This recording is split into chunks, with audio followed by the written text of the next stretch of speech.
Hi guys, so you're back with Mel. I hope you're all doing well. It's Mel and I hope you're doing well.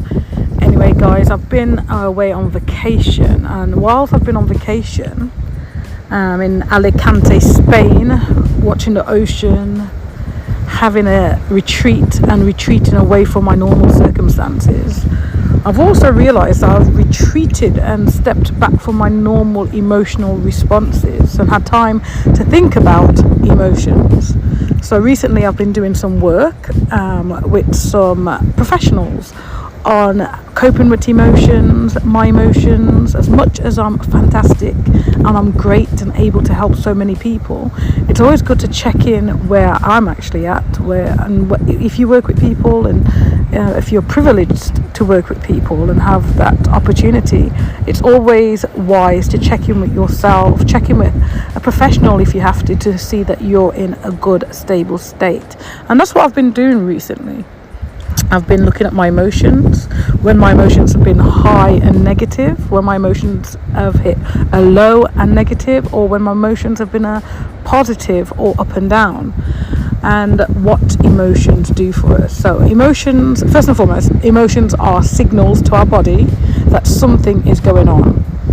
And often we may feel overwhelmed, or that we can't cope, or it's difficult to step back and think about what's happening and how best to manage a situation.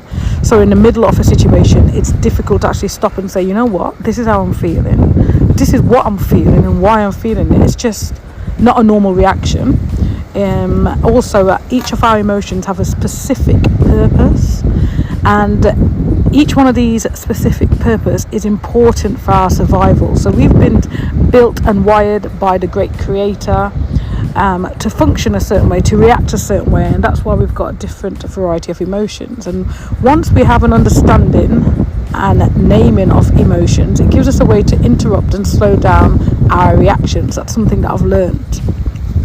If you have an understanding of what you're feeling and that emotion at that specific time and moment, and naming that emotion, it gives you an opportunity to interrupt and slow down your reactions to a certain circumstance.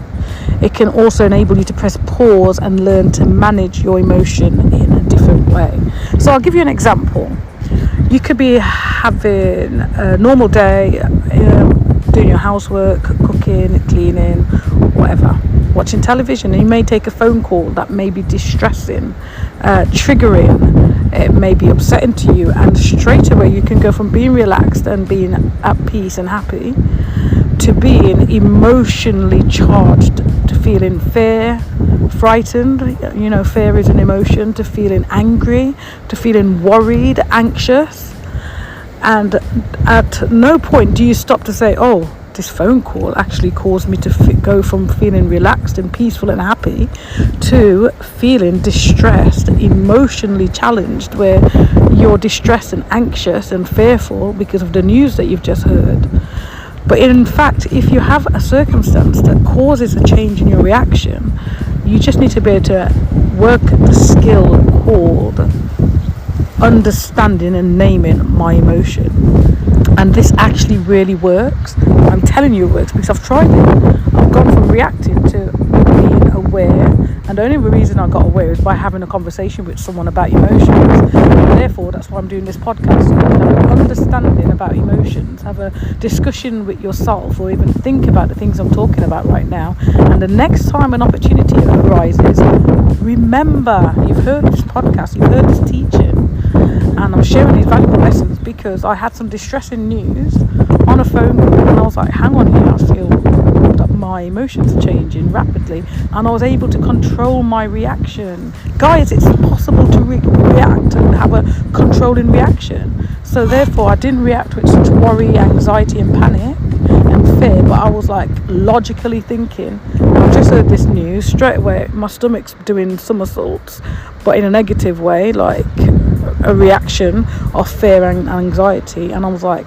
I'm starting to feel a bit sweaty, my heart's racing, and I was able to dissect and think through every change of my body and that went with my emotion, and I was able to calm myself down and respond. I was able to phone the person back and speak to them and articulate, listen, calm down, this is what's just happened, what were you doing before like they received the bad news, to be able to talk about that. And then I said, okay, let's get back to that place of peace within and maintain an internal peace.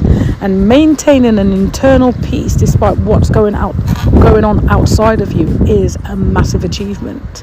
So it's having peace inside, no matter if you've heard bad news, negative news, good news, not so good news, news that affects you, news that affects the people around you. Maintaining internal peace and tranquility is so important. And I just hope that you're in a position to able to think about the things I'm sharing right now.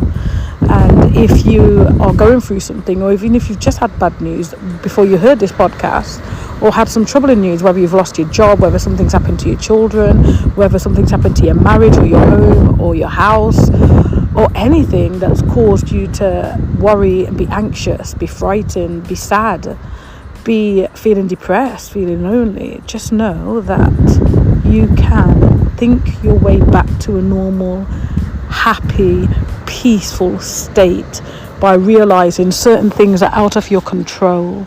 Some things are not your fault. Some things are beyond our control and beyond our understanding.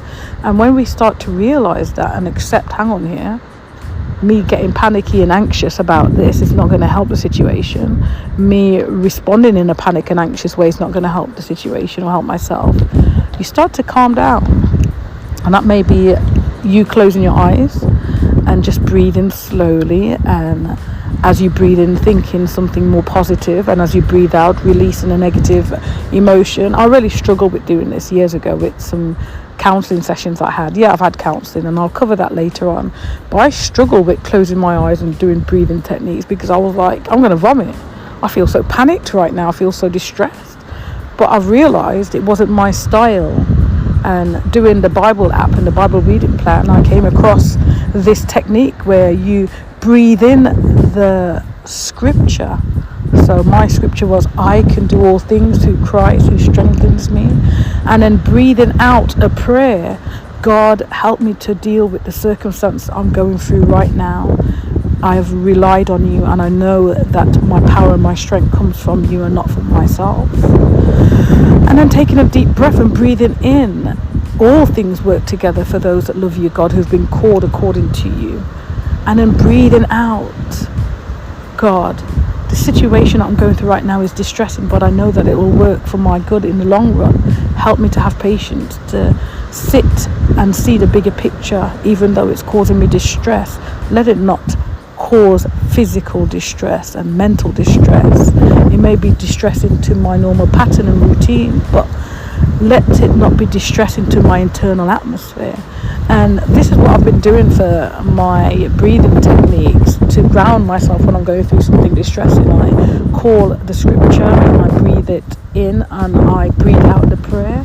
You may not believe in God, or you may have to do something else, but I'm just sharing what worked for me, and that I can actually close my eyes and do that without feeling sick. So yeah, looking back again before I close this one off, is what are emotions? Emotions are a signal. You know, you go to the signal, you go to the traffic light, and it'll say green arrow, turn left. It's a signal that you are safe to turn left right now.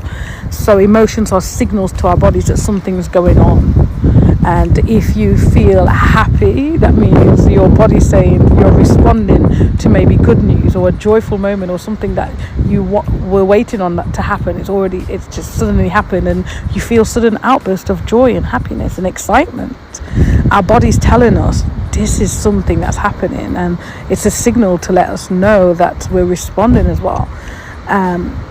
When it comes to emotions, I'm sure most listeners are going to know that you've been in a space or a time in your life when you are numb. Numb means you've got no feelings, no emotions, no response.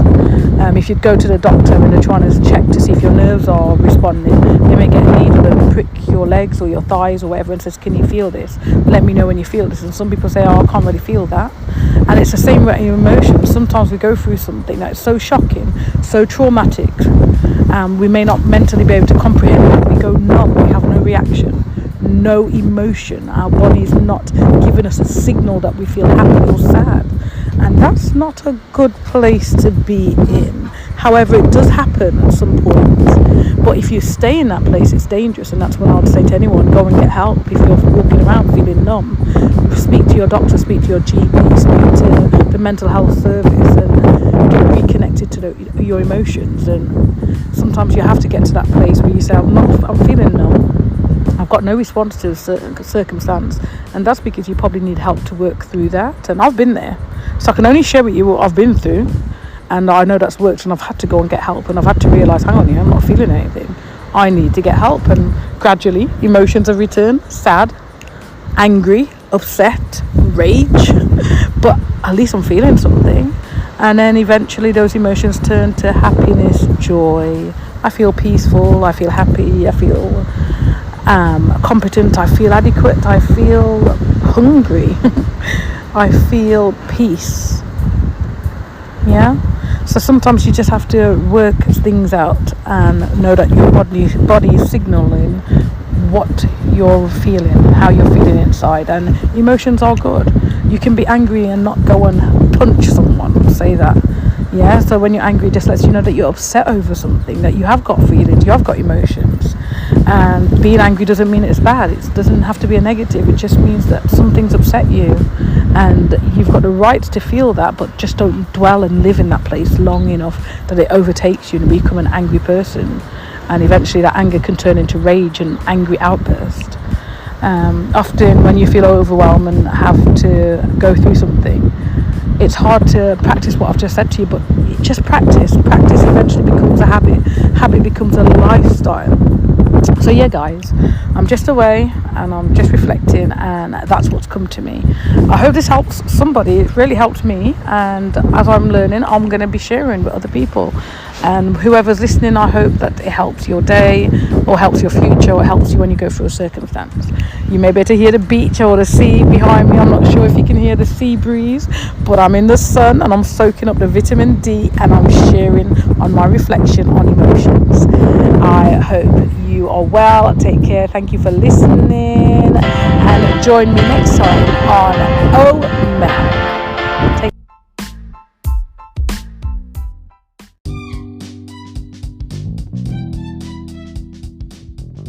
Thanks for joining me on the OMEL podcast. It's been brilliant being able to share life experience with you.